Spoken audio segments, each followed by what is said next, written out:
everyone to this podcast series on how digital technologies are affecting the future of international relations. My name is Nick Mizin.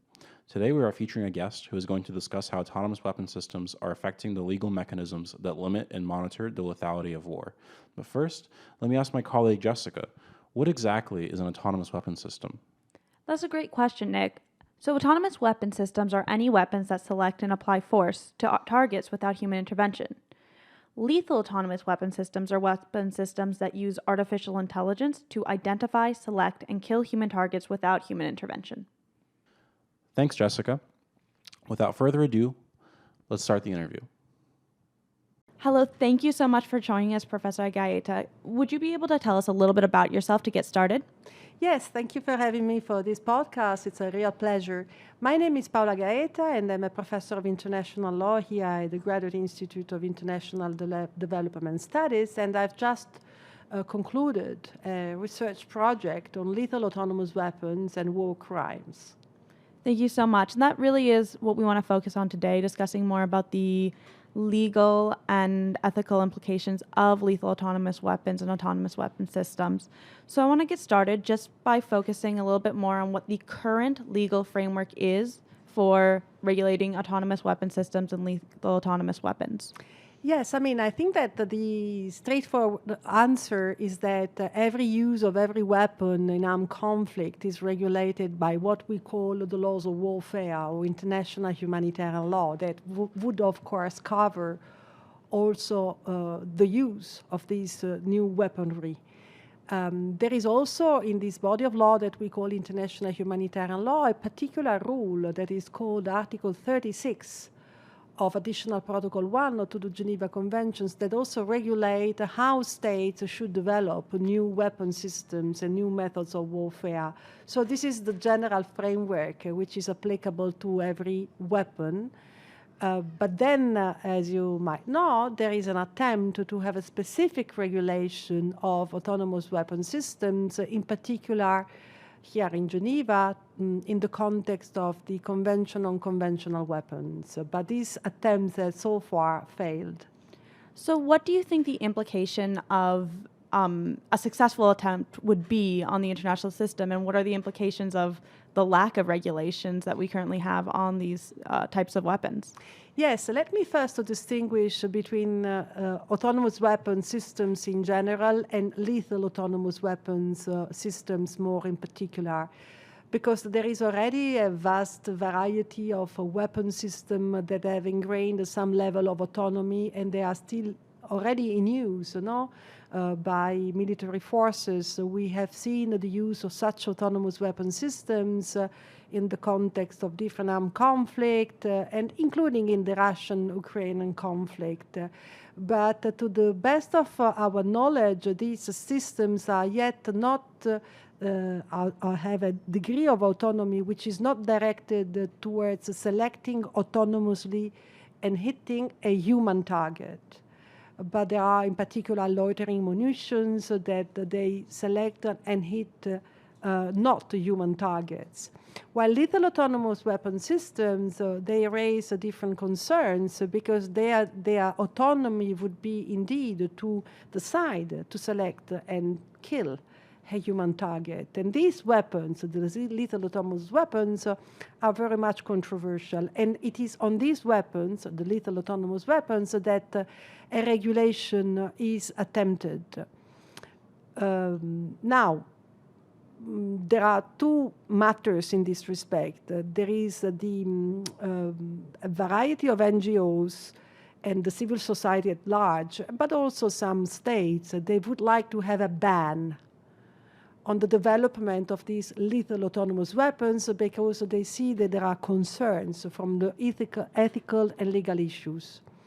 While in Geneva, I think the view has prevailed that instead of banning these lethal autonomous weapon systems, they should be regulated. So the advantage of a regulation would be to set some principles, at least, for the development and use of those weapons. I don't know if this answers your question. No, I think that this really answered the question about, just what the international community can do. I mean, obviously, we talk about the complete ban on it, which is one option, but mentioning the way that we can regulate it better, because right now it seems like there isn't a lot of regulation in that area. Yeah, as you might imagine, whenever there is a context of technology in weapon systems, you have always the big military powers which would like not to regulate or to regulate in a very loose manner the development and use of these technology. And of course, on the opposite of the spectrum, you have states which do not possess such a technology, and they would like to call for a ban. No, that's always the kind of situation that you have when it comes to regulations of weapons. We have seen it with nuclear weapons, but also other weapons as well. When they are weapons that have a lot of technology in it. While when it comes to what we call the weapons of the poor, that everybody can build and use and think of chemical weapons, of bacteriological weapons, and so on and so forth, then the agreement on banning those weapons is easily reached, because clearly you don't have any problem of technological advance, and therefore the big powers, they usually succeed, in getting a ban on these weapons. And talking about some of the ethical concerns with lethal autonomous weapons, particularly in with the instance of like proportionality, and what does that look like in a world where we have lethal autonomous weapons in use? Wow, that's a difficult question. Clearly, there are two schools of thoughts, let's say, or two approaches on the ethical matter. The first one would be that the decision by an algorithm or a weapon ingrained in a weapon system to select a human target and to decide to hit such a human target and therefore to kill the human would be unethical, because in a way machines cannot take life and death decisions. This would be contrary to the basic principle of human dignity, to leave to machines this autonomy in selecting and hitting target. So this is the one view, which is of course calling for human dignity, human rights, and so on and so forth. But then there is another view, which is in particular the one that is by those who look at the matter not necessarily through the lenses of human dignity, but more on what is requested by this international humanitarian law body that I was mentioning before. And they say, well, that in this international humanitarian law framework, it doesn't matter who takes the decision to hit a target, to the extent that the military attack is not unlawful, namely that the military attack has been directed towards a military target. It doesn't matter whether or not this decision has been taken autonomously, because they say that once you have to program an autonomous weapon systems to act on the battlefield, then at the level of the programming and testing and training, greater care would be with respect to the principles of international humanitarian law that the machine shall respect once deployed on the battlefield. And they would see also that these machines, therefore, will be acting upon an algorithm, and therefore they will be having no emotions, no fear, and therefore they see it as bringing more respect rather than a lack of respect of international humanitarian law. This argument might have some value, but at the same time, one has to consider the risks of this technology. For instance, when it comes to hacking, how do you say in English? Hockey? Hacking, no? When do you... Oh, hacking. Hacking, no? Hacking and counterattacks. Because an algorithm does not see as a human eye, no? Therefore, if you do a counterattack using another algorithm to poison, the algorithm that is ingrained in the autonomous weapons, then you can usually have some risks, or the risk of use of this technology for not to respect international humanitarian law, because you can also program this algorithm to not to respect international humanitarian law. So again, a technology is per se neutral. No? You can have good intention when you develop a new technology. The problem is how you implement and you use the technology. What I think, however, is another risk of this technology, and therefore I think that a ban of lethal autonomous weapons is very difficult to be reached, that this technology is based upon a civilian use of the technology. So think of the facial recognition that we have on our iPhones.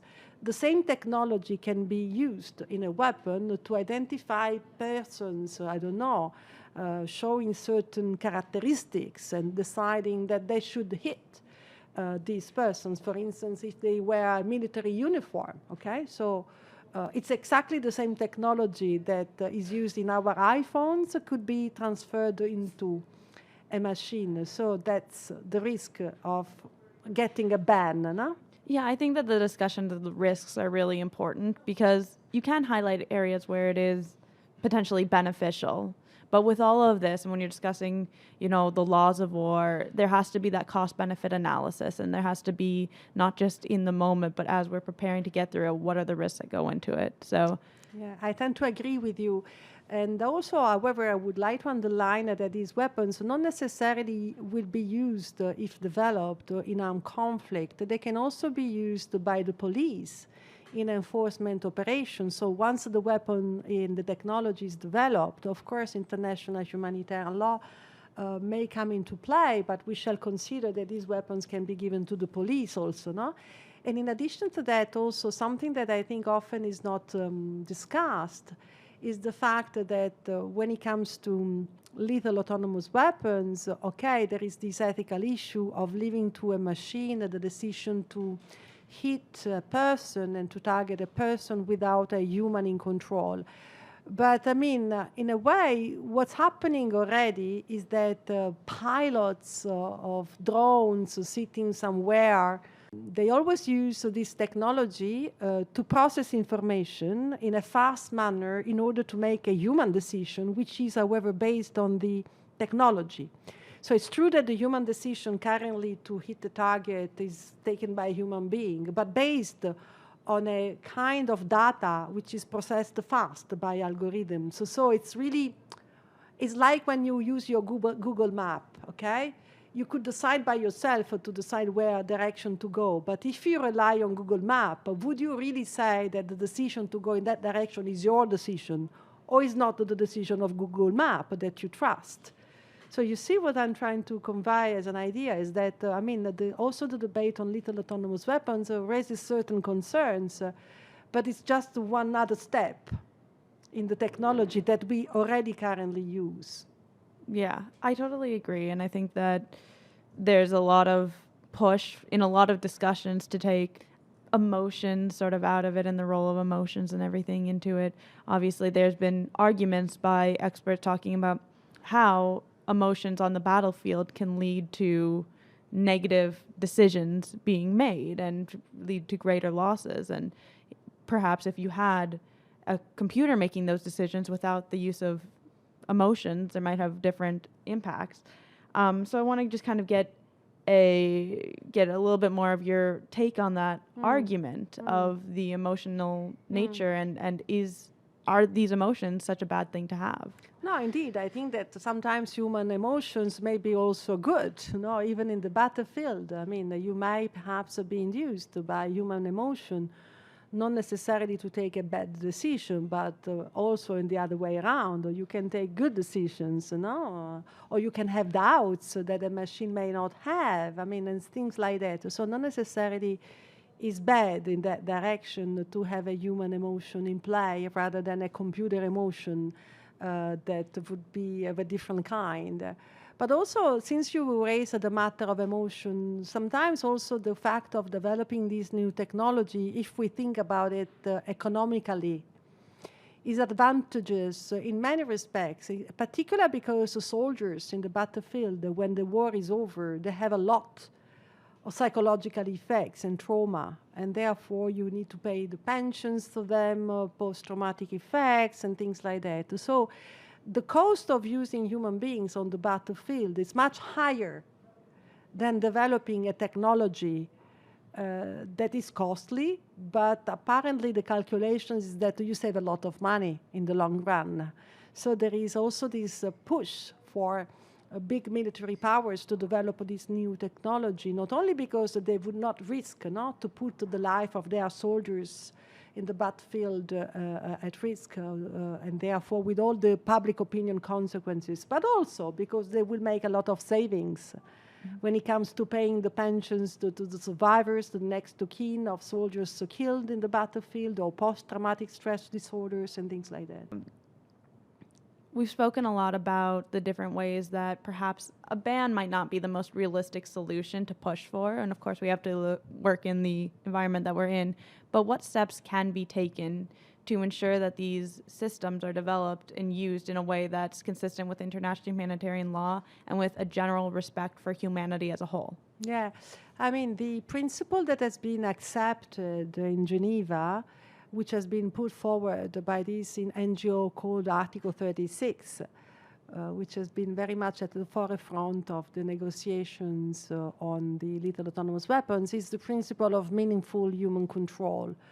So there seems to be a common view that this technology, if developed in the way we have discussed, namely of the possibility of the weapons to target a human being without a human decision on the loop, would be developed to allow meaningful human control, namely to allow the possibility for a human to always check what the weapons does and eventually to stop it. Now, as you might imagine, this is a very good idea in principle, in theory, but I wonder how it could work in practice. No? So we can agree on this principle of meaningful human control, but how in practice meaningful human control can be really exercised? I mean, because in this respect, many psychologists would raise the question of what it is called automation bias, no? Namely, you tend to trust the technology.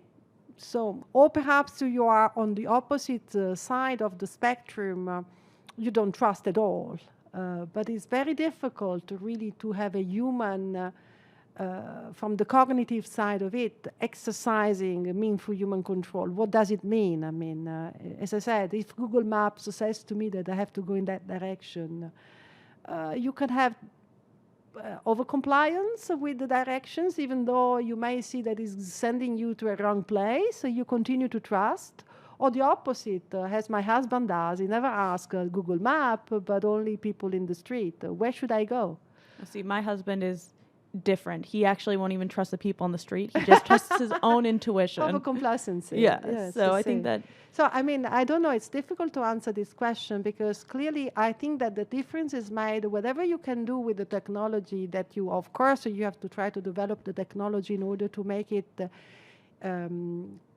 possibly be used in compliance with international humanitarian law, then the difference is always the man using the technology, not vice versa, no?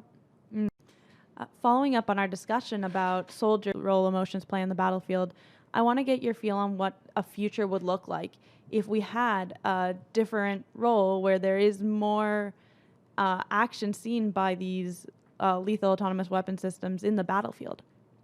Wow, that's a great question. I mean, first of all, let me tell you that the army of states are not very much happy about the development of this new technology because they have their deontology, no? They are the value of being a member of the army, so they don't want to be replaced by an algorithm. It's the same of human people being replaced, no, continuously by artificial intelligence from the supermarket, people at the counter, and so on and so forth. It's the same for the members of the army. So they tend to resist.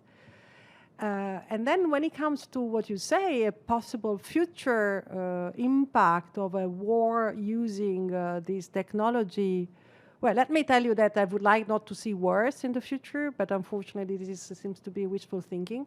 But I don't think that this would be necessarily in the future be a war between machines.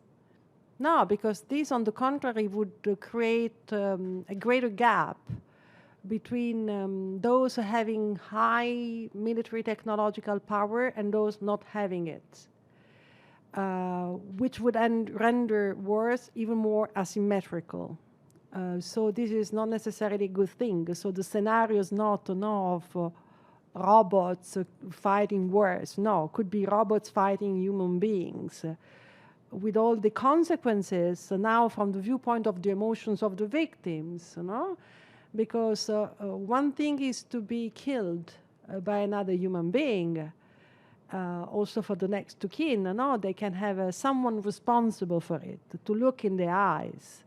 But when you're killed by a machine, from the victim side perspective, well, this is really, really bad, because really you don't even have someone to hate.